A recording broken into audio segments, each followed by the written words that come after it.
conflitos na Europa e ameaças nucleares. O temor de uma terceira guerra mundial cresce à medida que os conflitos na Europa se intensificam, levando o mundo a ficar em alerta máximo diante de ameaças de uso de armas nucleares. Em um contexto geopolítico marcado pela guerra entre Rússia e Ucrânia, as recentes ameaças de armamentos nucleares lançam sombras sobre a estabilidade mundial. A possibilidade de um conflito envolvendo países de diversos continentes, incluindo os Estados Unidos e membros da OTAN e da União Europeia, torna-se cada vez mais real. Analistas advertem que uma terceira guerra mundial, marcada pela utilização de ogivas nucleares, poderia desencadear uma catástrofe sem precedentes na história da humanidade. A guerra entre Rússia e Ucrânia, iniciada em 2022, reacendeu os receios de uma possível terceira guerra mundial. O uso de armas nucleares é visto como uma ameaça iminente, com a participação de países como Rússia, Ucrânia, Estados Unidos e outros membros da OTAN e da União Europeia. A incerteza sobre o envolvimento de nações asiáticas, como a China, aumenta a complexidade do cenário. Com 13.080 armas nucleares no mundo, sendo 90% delas nas mãos de Rússia e Estados Unidos, as consequências de uma guerra desse tipo seriam catastróficas. A atual crise na Europa torna evidente a possibilidade de escalada para uma guerra global, acendendo o alerta para as implicações destrutivas que tal cenário acarretaria. Antes de considerarmos possíveis desdobramentos, é crucial lembrar que alguns analistas veem a Guerra Fria como uma espécie de terceira guerra, mais centrada no campo ideológico do que em conflitos bélicos diretos.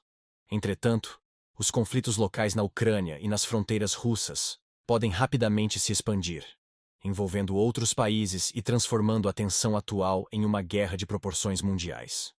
Recentes menções e ameaças de uso de armas nucleares pela Rússia elevam o nível de alerta global.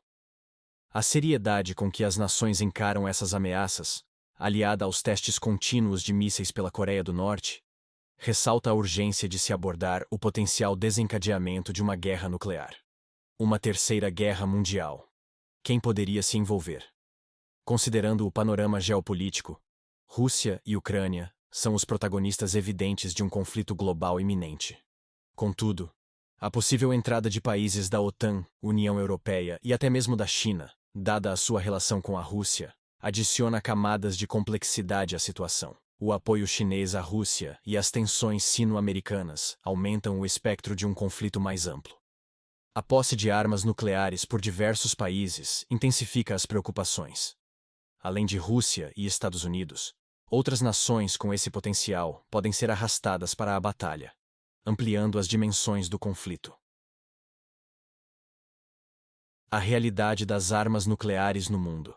Reunimos dados que apontam para 13.080 armas nucleares no mundo, sendo Rússia e Estados Unidos detentores de mais de 90% desse arsenal. Países como China, França, Reino Unido, Paquistão, Índia, Israel e Coreia do Norte também integram a lista, enquanto outras nações, embora possuam armas, não estão diretamente envolvidas na contagem oficial. Possíveis consequências de uma catástrofe global. A ICAN alerta sobre as devastadoras consequências de uma guerra nuclear, citando que um ataque a Nova York resultaria em mais de 500 mil de vidas perdidas. Especialistas indicam que, apesar de ser um conflito rápido, seus impactos seriam catastróficos, com milhões de fatalidades e áreas completamente destruídas. Além do custo humano, uma terceira guerra mundial desencadearia crises econômicas, sanitárias e de abastecimento, afetando especialmente nações menos desenvolvidas. O rompimento diplomático, a criação de novas disputas e sanções políticas e econômicas seriam inevitáveis, aprofundando a polarização global. Diante dessas perspectivas sombrias, é imperativo questionarmos: estamos preparados para enfrentar as terríveis consequências de uma guerra nuclear em pleno século XXI? A busca pela paz e pela resolução diplomática torna-se mais urgente do que nunca. Se você gostou desse conteúdo e acredita na importância de discutir temas relevantes para a nossa sociedade, não esqueça de deixar o seu like e compartilhar para alcançarmos mais pessoas. Sua opinião é valiosa, então deixe um comentário compartilhando suas ideias e sugestões para futuros vídeos. Inscreva-se no canal e ative as notificações para não perder nenhum conteúdo.